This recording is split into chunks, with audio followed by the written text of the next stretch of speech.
بندہ جس سے پیار کرتا ہے نا، وہ بندہ کبھی کبھی پھر پیار کا فائدہ ناجائز بھی اٹھاتا ہے، کبھی کبھی یہ بھی نقصان لوگ کرتے ہیں۔ پہلی بات تو یہ کہ جب پیار ہو جائے تو اس کا فائدہ جائز بھی نہیں اٹھانا چاہیے۔ جس نے فائدہ اٹھا لیا تو اس نے تو استعمال کیا نا۔ تو ہوتا ہے ہمارے گھروں میں کہ اگر بچہ اماں کے قابو میں تو پھر اماں جو دل کرتا ہے کراتی ہے، اور جو اس کو کہہ دیتی ہے پھر وہ کہتا ہے اوہو میری اماں نے آکھیا ہے، پر وہ ڈنڈا اٹھا لیتا ہے، آؤ دیکھتا ہے نہ تاؤ دیکھتا ہے۔ یہ بھی ایموشنل کرنا ہے، کر لیتے ہیں لوگ۔ بیٹی کو بھی پتہ چل جائے نا ابا میری بات مانتا ہے، تو وہ سارے بچے کہیں نا سیر کرنے جانا ہے تو ابا جی کو کون منائے گا، تو کہتی ہے تسی چپ کر جاؤ، ابا جی کو میں بات کروں، اسے پتہ ہے میرے سے پیار کرتا ہے۔ اب بات کو سمجھ لیں، یہ ایک ایموشنل کرنے کا طریقہ ہوتا ہے، لوگ کر لیتے ہیں، اور وہ بندہ چونکہ پیار کر رہا ہوتا ہے تو پیار کرنے والا بہرحال کہیں نہ کہیں پھر قابو آ جاتا ہے۔ وہ استعمال بھی ہو تو ہو جاتا ہے، لیکن وہ بندہ ٹھیک ہوتا ہے، کیونکہ وہ استعمال ہو بھی رہا ہے تو ہو تو پیار میں رہا ہے نا، پیار میں ہو رہا ہے نا۔ سمجھ لیں میری بات کو۔ حضرت سعد بن ابی وقاص رضی اللہ تعالیٰ عنہ کا نا اپنی ماں سے بڑا پیار تھا، بڑا پیار تھا اپنی والدہ سے۔ تو حضرت سعد بن ابی وقاص کلمہ پڑھ گئے، اماں جی نے بھوک ہڑتال کر دی، اسے پتہ تھا کہ میرا پتر مجھ سے پیار بڑا کرتا ہے، میں نے بالآخر منوا لینا ہے۔ تھوڑی سی آبادی تھی، ایک گھر کے اندر جو مسئلہ چھڑتا تھا نا اس کا سارے شہر کو پتہ چل جاتا تھا۔ اب کونوں میں گلیوں میں اب باتیں بھی ہونے لگیں کہ وہ سعد کی ماں ہڑتال پہ بیٹھی ہوئی ہے، بڑا مسئلہ ہے۔ اب پریشر بڑھنے لگا۔ حضرت سعد بن ابی وقاص فرماتے ہیں کہ وہ جو میرے قریبی لوگ تھے نا صحابہ، وہ بھی مجھے کہنے لگے یار کوئی رستہ نکال، ہر چوک میں تیری بات ہوتی ہے۔ کہتے ہیں میں گھر جاتا تو گھر والے بہن بھائی بچے باپ سارے کہتے ہیں یار تیری ماں مر جائے گی۔ اب بہت بڑا ایشو ہے، ہم یہ کہہ دیتے ہیں کہ انہوں نے قربانیاں بڑی دی، لیکن آپ ذرا بات کو سمجھے نا کہ اماں بھوک ہڑتال پہ بیٹھ جائے، ایک انسان کہاں کھڑا ہو جائے گا؟ بدنامی الگ ہے، بحث الگ ہے، سیانہ بندہ مالدار وزادار قبیلے والا۔ حضرت سعد بن ابی وقاص کی ماں نے 3 دن تک روٹی نہیں کھائی، پانی نہیں پیا، بے ہوش ہو گئی۔ اب جب بے ہوش ہوئی تو شور پڑا، سارا محلہ جمع ہو گیا، اب سارے لوگ کھڑے، اور بچہ وہ ہے جو ماں کی بڑی ماننے والا ہے۔ اماں کے اوپر لوگوں نے پانی شانی ڈالا، ہوش آئی تو حضرت سعد بن ابی وقاص قریب آئے، کہنے لگے اماں ایک بات کرنی ہے۔ اماں بھی بڑی مشکل سے اٹھ کے بیٹھ گئی کہ پتر ماننے لگا میرا۔ لوگ بھی کھڑے ہو گئے، مسکراہٹ بھی ہونے لگی کہ لو نہ کوئی بات ہونے لگی، یا ماں کہتی ہے کلمہ چھوڑ دے پھر مانوں گی۔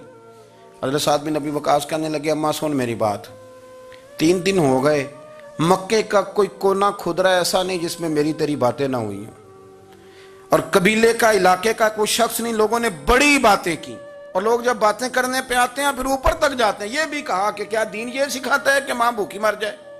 یہ بھی لوگوں نے کہا، میں نے ہر شے سنی برداشت کی، اماں اب تو میری بات کان کھول کے سن لے۔ ماں کہنے لگی وہ کیا؟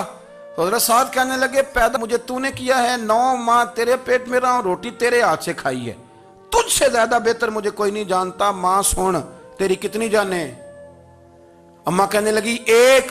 تو حضرت سعد فرمانے لگے تیری 1000 جان بھی ہو نا تو ایک ایک کر کے ساری نکل جائے تو میں محمد عربی کا کلمہ پھر بھی نہیں چھوڑوں گا۔ ختم ہو گئی بات۔ یہ کیا بات؟ وہ کچا رنگ للاری والا جیڑا چڑھدا تے لیندا رہندا، اے عشق تیرے دا رنگ محمد جدوں چڑھ جائے پھر نہیں لیندا۔ یہ کیا بات ہوئی؟ اماں تیری 1000 جان بھی ہو، روٹی کھانی ہے تو کھا، نہیں کھانی تو نہ کھا۔ یہ لفظ کہتے ہیں حضرت سعد بن ابی وقاص رو پڑے، آنسو آ گئے، لفظ کہہ کے باہر نکلے، مجمع چھٹ گیا، جس نے جو مطلب لینا تھا لیا، جس نے جو کہنا تھا اس نے کہا۔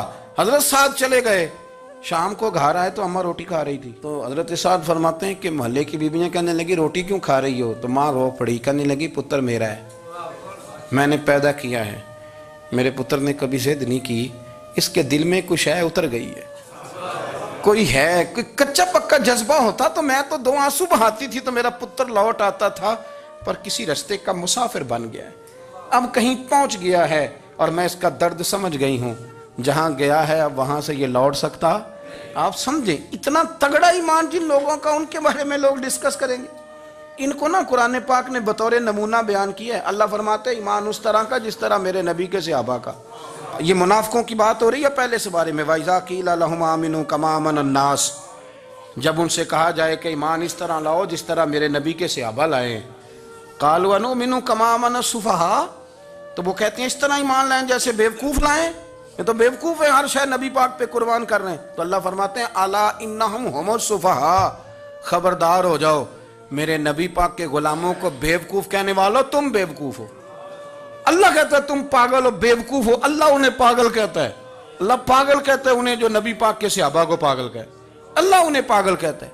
یہ معیار ایمان ہے. قرآن نے کہا ایمان اس طرح کا جس طرح کا نبی پاک کے وَإِذَا قِيلَ لَهُمْ آمِنُوا كَمَا آمَنَ النَّاسُ، ایمان اس طرح لاؤ جس طرح میرے نبی پاک کے صحابہ ایمان لائے ہیں اس طرح ایمان. حضرت عبداللہ ابن عمر رضی اللہ تعالیٰ عنہ فرمایا کرتے تھے جو دن بھی طلوع ہوتا ہے نا وہ اعلان کرتا ہے، وہ اعلان کرتا ہے اور کہتا ہے بھئی اگر کوئی کام کرنا ہے تو کر لو، میں آج آیا ہوں، آج کے بعد میں دوبارہ نہیں آؤں گا.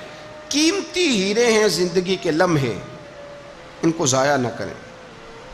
بس کر دیں بڑا ہو گیا سوشل میڈیا، اور بس کر دیں بڑی ہو گئی خبریں، اور بس کر دیں بڑے ہو گئے فضول تبصرے، اور بس کر دیں. امام مسلم رحمۃ اللہ تعالیٰ علیہ جنہوں نے مسلم شریف لکھی ہے، امام صاحب کا وصال زیادہ کھجوریں کھانے سے ہوا تھا. ایک حدیث تلاش کرنی تھی تو کھجوروں کا ٹوکرا پاس رکھ لیا تو کتابیں بھی ٹٹولتے رہے اور کھجوریں بھی کھاتے رہے. صبح حدیث بھی مل گئی اور ٹوکرا بھی خالی ہو گیا، پر کھجوریں اتنی زیادہ کھا لی تھیں کہ وصال کر گئے. کسی نے ان سے کہا کہ روٹی نہیں آپ کھاتے، زیادہ کھجوریں کیوں کھاتے ہیں؟ تو آپ فرماتے ہیں میرا کام ہے حدیث تلاش کرنا، میرا کام ہے حدیث کی سند پر بات کرنا، مسلمانوں کو صحیح اسناد کے ساتھ ان کے پیارے نبی صلی اللہ علیہ وسلم کی خوبصورت باتیں ان تک پہنچانا. تو فرماتے تھے روٹی کھاؤں نہ تو مطالعے میں فرق آتا ہے، روٹی توڑنے پر بھی توجہ جاتی ہے، پھر سالن لگانے میں توجہ جاتی ہے، تو کھجور جو ہے یہ منہ میں رکھ کے نہ تو پڑھتا بھی ساتھ ساتھ رہتا ہوں. تو روٹی کھانے اور کھجور کھانے میں مجھے فائدہ یہ ہوتا ہے کہ کھجور کھاتے کھاتے میرا دین کا کام جاری رہتا ہے. اپنے اوقات کو ضائع نہیں کریں.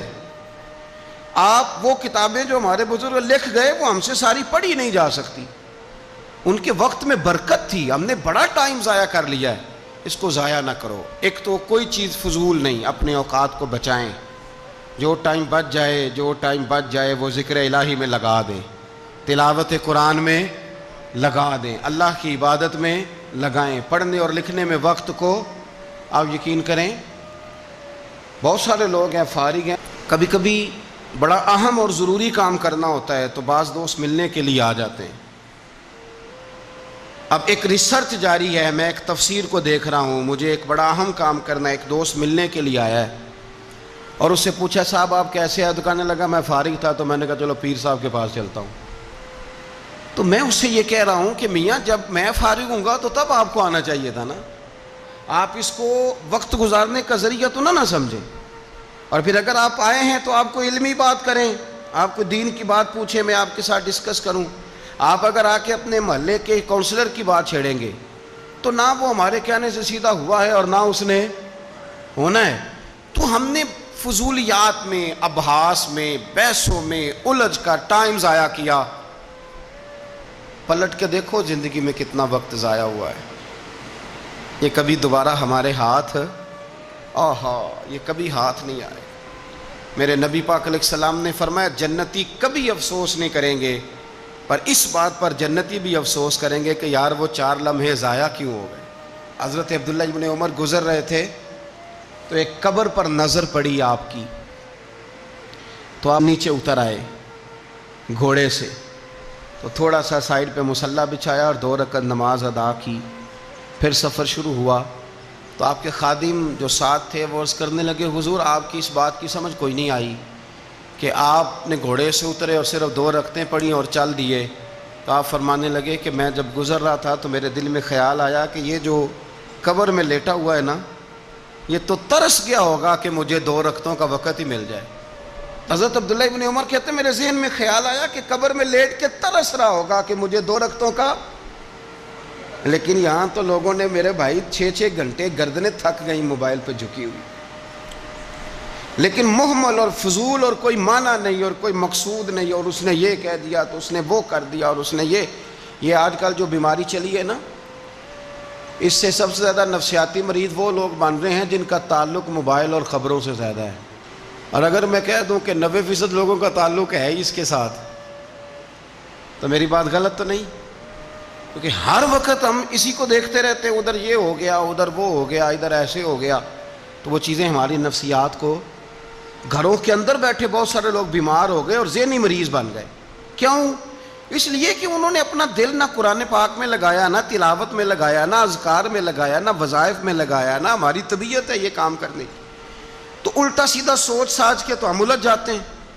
یہ گھروں میں جھگڑے زیادہ کیوں ہوتے ہیں کہ بہو ذکر نہیں کرتی اللہ کا، ساس کے خلاف ہی سوچتی رہتی ہے، اور ساس ناراض نہ ہو، ساس و سسر جن کی عمر اب اتنی زیادہ ہو گئی ہے کہ اب اگلا سٹیج دنیا سے جانے کا ہی ہے، وہ بھی اتنی توجہ کرتے ہیں کہ یہ میرا بیٹا کیا آج شام کو مٹھائی کا ڈبہ لایا ہے کہ یہاں وہ بالٹے سیب لایا ہے۔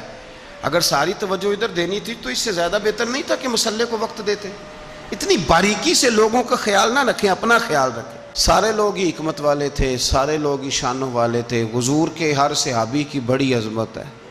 کیا شان ہے جناب صدیق اکبر کی، اور کیا مرتبے ہیں حضرت فاروق اعظم کی، اور کیا کمال ہے حضرت عثمان غنی کا۔ لیکن چونکہ ہر پھول کی اپنی خوشبو ہوتی ہے، جو دانائی، جو علم، جو فقاہت، جو اسلوب اللہ نے مولا علی شیر خدا کو عطا فرمایا تھا، جو شانیں اللہ نے مولا کائنات کو عطا فرمائی تھی، وہ تو حدیث آپ نے کئی دفعہ سنی ہوگی کہ حضور نے فرمایا میں علم کا شہر ہوں اور علی اس کا دروازہ ہے۔ میں آج آپ کو ترمذی کی ایک اور حدیث سناتا ہوں۔ نبی پاک علیہ السلام نے فرمایا انا دار الحکمت، انا دار الحکمت، انا دار الحکمت۔ کیا خوبصورتی ہے اور کیا شان ہے میرے نبی پاک کی۔ حضور فرمانے لگے میں حکمت کا گھر ہوں، میں حکمت کا گھر ہوں، انا دار الحکمت وعلی بابھا، میں حکمت کا گھر ہوں اور علی اس کا دروازہ ہے۔ علی اس کا دروازہ ہے، اس گھر کا جو گھر حکمت کا خود رسول پاک کی ذات ہے۔ تو حضرت مولا علی شیر خدا کرم اللہ تعالی وجہ الکریم کو اللہ تبارک و تعالی نے حکمت عطا فرمائی، دانائی عطا فرمائی، اللہ نے شانیں عطا فرمائی، ان کو اللہ تبارک و تعالی نے مرتبوں سے نوازا۔ اچھا ہمارے ہاں یہ بھی ہوتا ہے کہ جو پہلوان آدمی ہوتا ہے نا میدان میں لڑنے والا پہلوان، وہ اکثر سیاںا نہیں ہوتا الا ماشاءاللہ۔ جو کوئی پہلوان جو ہوتا ہے وہ کئی دفعہ عقل مندی والا معاملہ اور فیصلہ نہیں کرتا، لیکن حضرت علی کا کمال یہ ہے کہ ان سے بڑا دلیر بھی کوئی نہیں اور ان سے زیادہ سیاںا بھی کوئی نہیں۔ حضرت علی شیر خدا اتنی شانوں اور مرتبوں والے آدمی تھے کہ دلیری بھی سب سے زیادہ اور عقل بھی۔ حضرت عبداللہ ابن مسعود رضی اللہ تعالیٰ عنہ فرماتے ہیں کہ اگر حکمت کے 10 حصے کیے جائیں نا دانائی کے، تو اللہ نے 9 حصے مولا علی کو عطا فرمائے اور ایک حصہ باقی ساری کائنات کو عطا فرمایا۔ بڑے فہم والے، فراست والے، دانائی۔ ایک بندہ آ گیا غیر مسلم تھا، تو کہنے لگا میرے کچھ سوالوں کے جواب ہیں پر کسی نے دیے نہیں کبھی۔ پہیلیاں ہوتی ہیں نا کچھ لوگوں کے، سوال اور ہوتا ہے پر پہیلی تو بعض لوگوں نے پہیلیاں، لیکن جن کو اللہ فہم کی دولت دے نا ان کے سامنے بھی پھر کوئی پہیلی نہیں رہتی، کوئی راز نہیں رہتا۔ تو جب اس نے آ کے بہت بڑا دعویٰ کیا کہ اگر کوئی میرے سوال کا جواب دے تو میں مان جاؤں، تو پھر مسلمانوں نے کہا کہ نہیں، تو نے بڑا ہی دعویٰ کر دیا ہے، تو شے کوئی نہیں، وہاں تو بڑے مان گئے، تو ہمارے ساتھ۔ حضرت مولا علی شیر خدا کے پاس لے گئے تو اس نے بڑے مشکل سوال کیے۔ پہلی بات وہ کہنے لگا آپ مجھے 2 ایسے دوست بتائیں جن میں کبھی لڑائی نہیں ہوئی۔ تو حضرت علی کہنے لگے تو بڑے دعوے کر رہا تھا کہ میں بڑے لمبے سوال پوچھوں گا۔ وہ 2 دوست جن میں کبھی لڑائی نہیں ہوئی وہ جسم اور روح ہیں بھی کٹھے ساتھ رہتے، دوست بھی ہیں، پر کبھی آپس میں لڑائی، بڑے گناہ کرتا ہے جسم پر، روح ناراض نہیں ہوتی، وہ ساتھ ہی رہتی ہے۔ اس کی آنکھیں کھل گئیں، اس کو تو کبھی جواب ہی نہیں ملا تھا۔ کہنے لگا اچھا وہ 2 ایسے دوست پھر بتائیں جن میں کبھی صلح نہیں ہوئی۔ تو فرمایا وہ موت اور حیات ہیں، جب موت آتی ہے تو پھر زندگی باقی، ان کی صلح نہیں ہو سکتی، اکٹھے رہ ہی نہیں سکتے۔ اللہ اکبر۔ وہ کہنے لگا یہ تو کمال ہو گئی، اب وہ ذہن کھل گیا۔ کہنے لگا جی اور پوچھ لوں؟ فرمایا تیرا ہی دعویٰ تھا 2 پوچھنے، میں تیار ہوں، تو 100 بھی پوچھ۔ کہنے لگا وہ بی بی جس نے چند لمحوں میں بچہ پیدا کر دیا، فرمایا یہ بھی کوئی مشکل بات ہے؟ وہ حضرت مریم ہے، ایک منٹ میں حاملہ ہوئی تھی، اگلے منٹ میں اللہ تعالیٰ نے انہیں تھوڑی سی تکلیف سے گزارا اور اگلے منٹ میں حضرت عیسیٰ پیدا ہو گئے. کوئی مشکل بات ہے؟ کہنے لگا جی وہ دو چیزیں جو حرکت نہیں کرتی، فرمایا یار جلدی پوچھ، ٹائم نہ ضائع کر، جلدی پوچھ. وہ دو چیزیں جو حرکت نہیں کرتی وہ زمین آسمان ہے. اس نے کہا وہ دو چیزیں جو ٹھہرتی نہیں، فرمایا وہ سورج اور چاند ہے جو حرکت ہی کرتے رہتے. کہنے لگے اچھا وہ بتائیں جی جو کھا تو بڑا کچھ کیا پر پیا اس نے کچھ بھی نہیں. تو حضرت علی فرمانے لگے وہ حضرت موسیٰ علیہ السلام کا عصا ہے، جادوگروں کے سانپ سارے ہی کھا گیا پر پانی کا گھونٹ بھی نہیں پیا. حد ہو گئی. وہ شخص کہتا ہے علی کے جواب نے، مولا علی شیر خدا کے جوابات نے میرے اندر ہیجان پیدا کر دیا. میں نے فوراً کہا بتائیں وہ شخص جو کوئی شے نہیں. تو حضرت علی کہنے لگے جو میرے نبی کا کلمہ نہ پڑھے وہ کوئی شے نہیں. کہنے لگے وہ بتائیں جو بڑی شے ہو. فرمایا جو چاہے کہ اس کی عزت کعبے سے بھی زیادہ ہو جائے اور وہ بڑی شے بن جائے تو وہ محمد عربی کا کلمہ پڑھ جائے. گنجا تھا، کوئی شے نہیں تھی، سر پہ بال بھی نہیں تھے، رویا کرتا. اللہ تعالیٰ نے فرشتے کو بھیجا، تجھے کیا چاہیے؟ تو کہنے لگا بال آ جائیں اور تھوڑا مال آ جائے. فرشتے نے ہاتھ پھیرا تو بال بھی آ گئے تو بکریاں بھی آ گئیں، لائنیں لگ گئیں، مال ہی مال ہو گئے. دوسرے کے پاس گیا، وہ کوڑا تھا، اس کو جا کے کہا کیا چاہیے؟ کہنے لگا شفا ہو جائے اور کچھ اللہ تعالیٰ آسانی کر دے. شفا بھی ہو گئی، گائیں بھی دے دی، بھینسیں بھی دے دی، مال ہی مال ہو گئی. پھر ایک کے پاس گیا، وہ اندھا تھا، تجھے کیا چاہیے؟ اس نے کہا آنکھیں ملنے اور کچھ ساتھ اللہ مال دے دے. اونٹ ہی اونٹ ہو گئے. جب بڑا نواز دیا تو پھر مالک نے امتحان لینے کا ارادہ کیا. یاری تیری سونا ہے پر آزمائشاں بھی تیریاں اگ، آزمائشاں تیریاں، صحیح کہہ رہا ہوں، آزمائشاں تیریاں، یاری تیری سونا ہے پر آزمائشاں تیریاں. اے سونا پرکھیا جامدائی پہلو نال لگاں دے لگ. اللہ نے فرمایا آزمائش کرو. سب سے پہلے گنجے کے پاس آئے، اسے کہا اللہ کے رستے میں کچھ دیکھنے لگا، میرے خرچے ہی بڑے، دیکھو تو صحیح کتنی مشکل میں وقت گزارتا ہوں، حال ہی کوئی نہیں. تو اس نے کہا میں نے تو سنا ہے تو گنجا اور بھوکا ننگا تھا. کہنے لگا میں تو جدی پشتی رئیس اعظم ہوں، تجھے کس پاگل نے کہا ہے بھاگ جا؟ اس نے کہا اچھا جیسے تو تھا ویسے ہی ہو جائے. کھیت کھلیان اجڑ گئے، پھر سے گنجا ہو گیا. حضور علیہ السلام فرمانے لگے، پھر وہ اس کے پاس گیا جو کوڑا تھا، اسے کہا کچھ دے. کہنے لگا خرچے ہی بڑے. اب پوچھ لیں کسی امیر آدمی سے، کہے گا چکی کے نیچے ہاتھ ہے میرا، میرے سے زیادہ تو اب پریشان بندہ ہی کوئی نہیں. کیا بتاؤں آپ کو، اتنا ٹیکس ہے، اتنا جرمانہ ہے، فلانی شے، بڑا کچھ گنواتے ہیں لوگ. اس نے کہا میں نے تو سنا تو پہلے کوڑا تھا. اس نے کہا جا دوڑ جا، میں تو رئیس اعظم ہوں، دادا بھی پردادا بھی اور ساری نسل ہی. اس نے کہا اچھا جیسے تو تھا ویسے ہی ہو جائے. پھر وہ گیا اندھے کے پاس اور جا کے کہا اللہ کے نام پہ کچھ دے. تو کہنے لگا رب کے نام پہ؟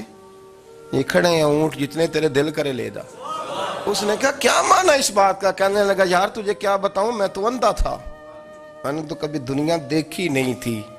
پھر اس کریم نے فضل کیا تو مجھے بڑا کچھ دکھایا. میں کیا بتاؤں، میرا دل کر رہا ہے کہہ دوں کہ پھر اس نے کعبہ دکھایا، پھر اس نے روضہ رسول دکھایا، پھر اس نے ریاض الجنہ کے سجدے دکھائے، پھر اس نے اپنے محبوب کے دروازے کی رونقیں دکھائیں. اس نے بڑا کچھ دیا، اس نے بڑا نوازا. میرے پاس تو شاید میں بدکار پرانا خادم، کسے در ملی نہ ٹوئی. ایتے واصف یار نے نظر جو کی تھی پھر واصف ہی ہوئی. یہ تو اس کا کرم ہوا. تو یہ وہ کہنے لگا تو اللہ کے نام پہ جان مانگ، میں وہ بھی دینے کو تیار. میرے پاس تو شے ہی کوئی نہیں تھی، مجھے تو اپنا پتہ ہے، میں تو کوئی شے نہیں تھا، کچھ نہیں تھا میرے پاس. یہ تو ان کا کرم ہے کہ رخ ان کا ادھر ہے. اور مختصر سی میری کہانی ہے، یہ جو بھی ہے ان کی مہربانی ہے. تو وہ کہنے لگا میں بھی کچھ لینے نہیں آیا تھا، تیری آزمائش ہی کرنے آیا تھا. تیری عزتیں بھی سلامت رہیں گی، تیرا مال بھی سلامت رہے گا، تیری شفا بھی. اپنی زندگی میں کبھی بھی اللہ کی بارگاہ سے توجہ ادھر ادھر نہ کریں. چھوڑیں لوگ کیا کر رہے ہیں، دنیا کیا کہہ رہی. کبھی بھی اپنی توجہ دائیں. ہمارا یہ مسئلہ بن گیا کہ ہماری سیاست ہے، ہماری دنیا داری ہے، ہم بندوں کو راضی کرنا چاہتے ہیں. ہم دیکھتے ہیں کون کس طرح، اور آپ یقین کریں آپ تھک جائیں گے، بندے راضی نہیں ہوں گے، وہ نہیں راضی ہوتے. آپ ان کو منا کے لائیں گے تو ادھر والے نکل جائیں گے، ادھر کو منائیں گے تو ادھر والے نکل جائیں گے. اس چکر سے باہر آئیں، اس رب کو راضی کریں جو فرماتا ہے ان الذین آمنوا وعملوا الصالحات سیجعل لهم الرحمن ودا. فرمایا تو ایمان لانے کے بعد نیک عمل کر، میں لوگوں کے دلوں میں تیری محبت پیدا کر دوں. رحمان لوگوں کے دلوں میں محبت ڈال دے گا، اللہ لوگوں کے دلوں میں۔ اپنی نظر ہمیشہ اپنے رب پہ رکھیں، اتنی لمبی چوڑی دنیا داروں سے امیدیں نہ وابستہ کریں۔ میں نے دیکھا ہے لوگ کاسا لیسی کرتے ہیں، کبھی اس کے دروازے پہ کبھی اس کے دروازے پہ، ان چکروں سے باہر آئیں اور اپنے رب کی بارگاہ کی طرف توجہ کریں، استغفار شوق سے پڑھا کریں۔ اور اکیلے میں نا، اکیلے میں رئیس المتکلمین مولانا نقی علی خان صاحب رحمۃ اللہ نے لکھا ہے کہ فرعون 500 سال حکومت کر گیا۔ فرماتے اصل وجہ یہ تھی کہ دنیا جب سو جاتی تھی نا تو اوپر چادر لے کے تو مسلح پہ بیٹھ جاتا تھا اور ہاتھ باندھ کے کہتا تھا رب تو ہی ہے، میرا پردہ نہ کھولنا، مالک تو ہی ہے، کرم نوازی کرنا، میری پکڑ نہ کرنا۔ وہ بے ایمان ہو کے اگر 500 سال ہاتھ باندھے تو گزارا کر لیتا ہے، تو ایماندار ہے۔ پر مسئلہ یہ ہے کہ تو رات کو بکل مار کے ہاتھ نہیں نہ باندھتا، تو منت نہیں کرتا، تو استغفار نہیں کرتا۔ توبہ کریں تو بچے رہیں۔ وہ اتنی لمبی حکومت کر گیا چونکہ رات کو کہتا تھا مالک رب تو ہی ہے، لیکن مہربانی فرما، میری پکڑ نہ فرما، تو اللہ نے تو اس کو مہلت دے دی۔ کافروں کو آج بھی مہلت دی ہوئی نہیں رب نے؟